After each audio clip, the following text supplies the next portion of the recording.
मावळ भागामध्ये आणि पुणे भागामध्ये विशेष करून असणारा आदिवासी समूह जो राहतो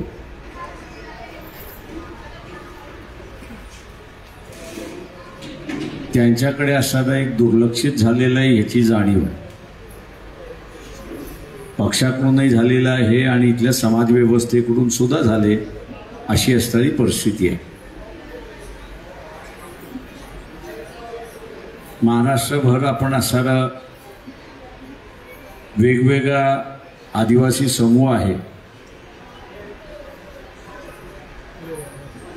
मग तो कोकणातला असेल,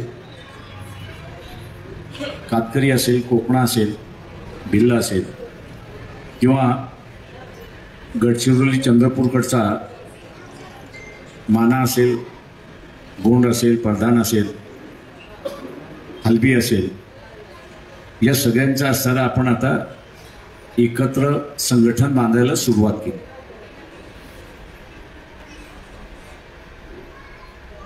याच्या अगोदरही असणारे प्रयत्न पक्षाच्या वतीने चालले होते, परंतु कधी यश यायचं, कधी यश यायचं नाही. पण यावेळेस महाराष्ट्रामधला असणारा हा जो आदिवासी समूह आहे की ज्याच्या लक्षात आले की आपली असणारी एक वेगळी संस्कृती आहे, आपल्याला असणारा एक वेगळा कायदा झाला पाहिजे अशी असणारी परिस्थिती आहे, आर्थिक उन्नतीसाठी आपला असणारा बजेट एक वेगळं आहे,